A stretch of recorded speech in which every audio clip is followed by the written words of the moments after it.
भी इस प्रकार के बालक या बालिकाओं के आश्रम पद्धति के विद्यालय बन रहे हैं या बन चुके हैं। एकलव्य विद्यालय बन रहे हैं जनजातीय क्षेत्रों में। उन बच्चों के लिए आश्रम पद्धति की तर्ज पर वहीं पे उनके रहने की व्यवस्था हो, वहीं पे उनके विद्यालय की व्यवस्था हो, उत्तम अध्ययन अध्यापन की व्यवस्था हो सके, यह कार्य भी वहां पर संपन्न हो रहा है। प्रदेश सरकार ने यह तय किया है, जैसे आश्रम पद्धति का ये विद्यालय है, इस आश्रम पद्धति के विद्यालय की तर्ज पर ही हर जनपद में हम लोगों ने सीएम कंपोजिट विद्यालय के निर्माण की प्रक्रिया को और मुख्यमंत्री अभ्युदय विद्यालय के निर्माण की कार्रवाई को तेजी के साथ आगे बढ़ाया है। हम लोगों ने अभी इसी सैजनवा में आपने देखा होगा अटल आवासीय विद्यालय भी बना है। अटल आवासीय विद्यालय उन बच्चों के लिए जो निर्माण श्रमिक हैं, जिनके माँ बाप निर्माण कार्यों में लगे रहते हैं और बीओसी बोर्ड में उन्होंने रजिस्ट्रेशन करा रखा है, लेकिन अपने बच्चों को पढ़ा नहीं पाते। सरकार ने तय किया है उन बच्चों के लिए भी, जो बच्चे निराश्रित हैं उनके लिए भी हम लोग अटल आवासीय विद्यालय प्रारंभ करेंगे और सैजनवा में भी उद्घाटन होकर के उस विद्यालय को हमने प्रारंभ कर दिया है,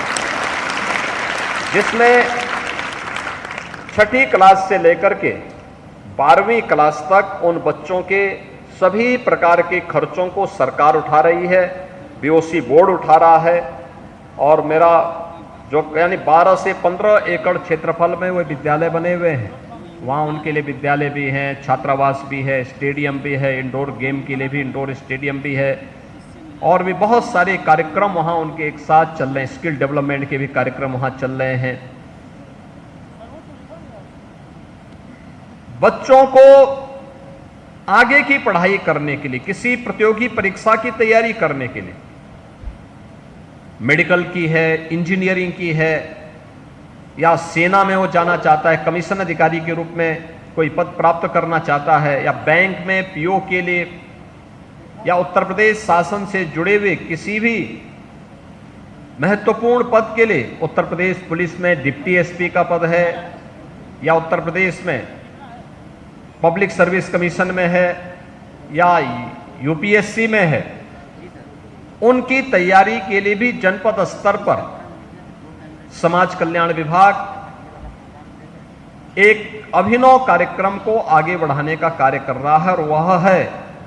समाज कल्याण विभाग के माध्यम से संचालित होने वाले Abhyuday coaching centre. Abhyuday coaching centre का संचालन, वहां पे अच्छी फैकल्टी तो है ही, अच्छे टीचर तो है ही, लेकिन साथ साथ वहां पर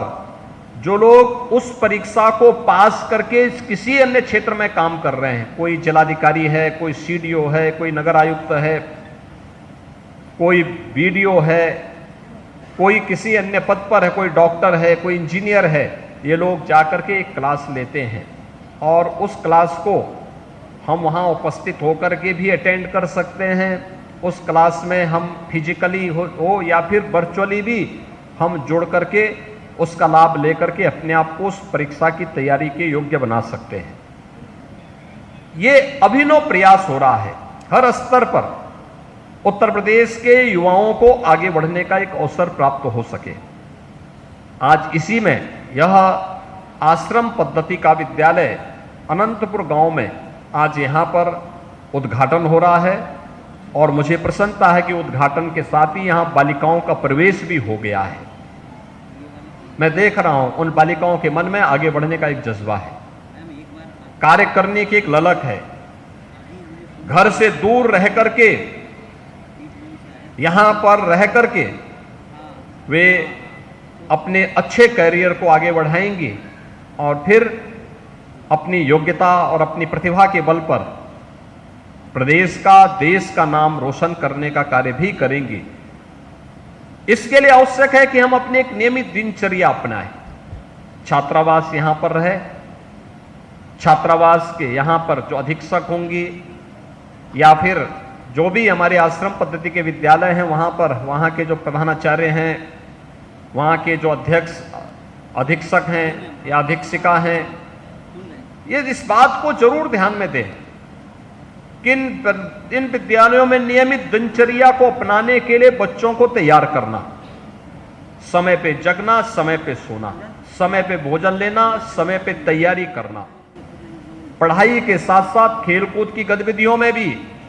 और तमाम अन्य ऐसी एक्टिविटीज को, वृक्षारोपण का कार्यक्रम है, सेवा के विभिन्न प्रकल्पों के साथ जुड़ना, इन सभी कार्यक्रमों के साथ साथ स्किल डेवलपमेंट के लिए भी अपने आप को तैयार करना। हो सकता है किसी में कोई हुनर है, दबी हुई हुनर है, पता ही नहीं, लेकिन वह व्यक्ति की रुचि है, थोड़ा भी उसको प्लेटफॉर्म मिलेगा तो आगे बढ़ सकता है। और सरकार इसके लिए पूरी प्रतिबद्धता के साथ आपके साथ जुड़ करके कार्य कर रही है। मुझे बताते हुए प्रसन्नता है कि 35 करोड़ रुपए की लागत से ये पूरा स्ट्रक्चर यहाँ पर खड़ा हुआ है और इतना अच्छा ऑडिटोरियम भी पहले ही वर्ष में आपको प्राप्त हो गया है, जहाँ पर आपको अपने इंडोर गेम के साथ साथ विद्यालय के किसी भी कार्यक्रम को आगे बढ़ाने में मदद मिलेगी। यहाँ पे 400 लगभग 500 बच्चों का प्रवेश हो सकता है। वे यहाँ पे रह करके वे बालिकाएं यहाँ पढ़ सकती हैं, यहाँ रहने की व्यवस्था उनकी उपलब्ध होगी, उनको हर प्रकार की सुविधाएं समाज कल्याण विभाग के माध्यम से निरंतर प्राप्त होगा।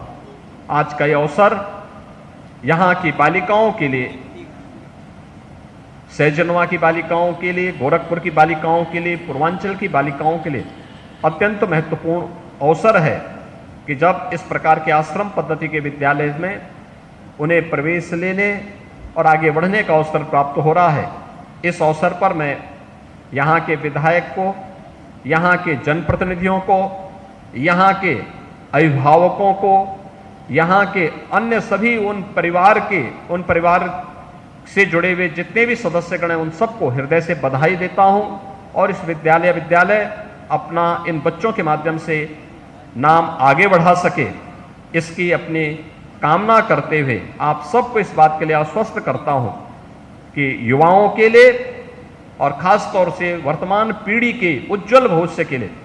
सरकार पूरी ईमानदारी और पूरी प्रतिबद्धता के साथ लग करके जो भी अच्छा हो सकता है वो अच्छा करने के लिए आपके साथ मिल करके आपके उज्जवल भविष्य के लिए निरंतर कार्य करेगी। आप सबके प्रति मेरी मंगलमय शुभकामनाएं हैं। धन्यवाद। जय हिंद।